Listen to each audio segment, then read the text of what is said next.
Assalamualaikum warahmatullahi wabarakatuh. Baik lagi di video berikutnya pada kursus PHP Basic di Rumah Coding. Pada kesempatan kali ini kita akan bahas basic PHP sintaks, di mana dasar-dasar ini sangat kita perlukan ketika kita ingin mempelajari bahasa pemrograman PHP. Nah, contohnya di sini ada aturan-aturan yang mesti kita perhatikan ketika kita ingin menggunakan bahasa pemrograman PHP untuk membuat sebuah website. Yang pertama, script PHP itu biasa diletakkan atau bisa diletakkan di mana saja di dalam dokumen. Jadi bisa diletakkan di mana saja, cuma nanti kalau khusus untuk pemanggilan, tetap kita harus memasukkannya minimal di folder htdoc ketika kita menggunakan XMPP atau di folder www ketika kita ingin menggunakan Laragon. Kemudian, sebuah script PHP harus dimulai dari lebih kecil tanda tanya PHP dan diakhiri dengan tanda tanya lebih besar. Untuk ekstensinya, PHP itu menggunakan .php dan setiap elemen harus diakhiri dengan tanda titik koma. Sebab kalau tidak diakhiri dengan tanda titik koma, nanti akan dibaca menjadi sebuah satu baris kode saja. Contoh. Di sini ada program HTML di mana kita akan menyimpannya dengan misalnya latihan.html. Kemudian kita akan membuat di sini PHP echo hello world. Nah, gimana itu cara bikinnya? Yuk langsung saja kita praktekkan. Di sini teman-teman bisa menginstal Visual Studio Code ataupun Sublime ataupun Notepad++. Silakan gunakan itu dan mari kita praktik. Oke, kita sudah membuka Visual Studio Code. Teman-teman bisa install melalui internet. Dan sekarang kita akan memasukkan file ini ke dalam Visual Studio Code-nya. Jadi kita bisa drag aja ya filenya. Oke, kemudian di folder latihan teman-teman bisa buat file baru, misalnya namanya latihan.php. Kemudian kalau sudah bikin latihan.php, teman-teman bisa ketik di sini HTML5 misalnya. Ini saya bikin latihan PHP. Kemudian di sini saya buat dengan PHP. Lalu di sini echo hello world ya. Echo hello world. Nanti titik koma dan kita tutup dengan PHP. Oke, sekarang kita coba di browser. Ketik aja localhost garis miring apa tadi PHP basic ya. Oh, bukan. Namanya apa? PHP spasi basic. Ya, bagusnya memang tidak usah pakai spasi ya. Di sini ada folder latihan, kemudian di sini latihan PHP. Nah, sudah muncul hello world ya. Hello world. Kemudian kalau kita kontrol hasilnya seperti ini. Hello world.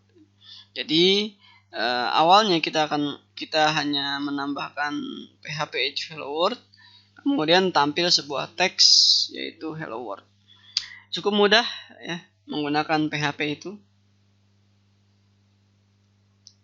Kemudian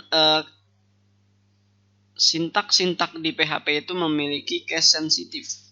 Apa maksudnya case sensitif? Jadi dia memiliki aturan-aturan di mana kita mesti mengikuti aturan tersebut. Misalnya, pada PHP semua keyword, kelas, fungsi, dan fungsi user defined ada in case sensitive. Jadi perintah echo semuanya dianggap sama. Jadi kalau teman-teman if, else, ya, seperti ini contohnya. Ya. Misalnya echo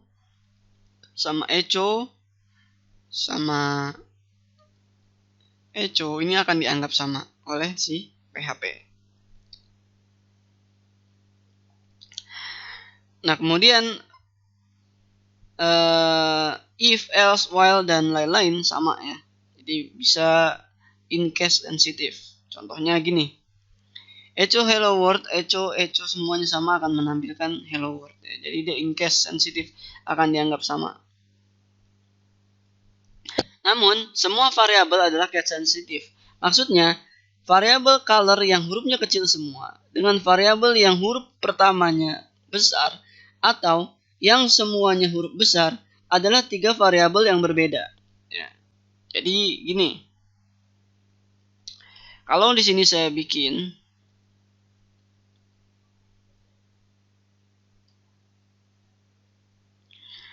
variabel misalnya color sama dengan red, kemudian sama variabel color cuma C-nya besar, di sininya blue.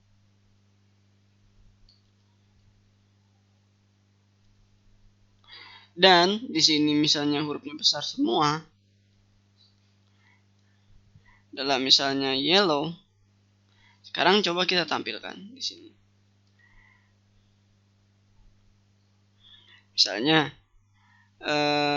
echo is color shading n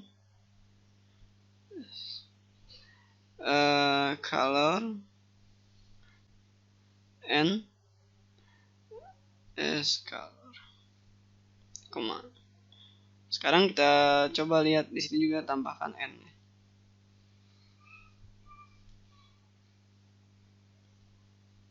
Sekarang kita lihat di sini. Oke, red, blue, yellow, berbeda ya. Jadi dia tidak sama sistemnya ya. Kalau kita bikin variabelnya namanya beda, maka isinya pun akan beda. Nah, itulah salah satu mengapa kalau di penamaan variabel itu begitu case sensitif. Sedangkan untuk penamaan function itu in case sensitif.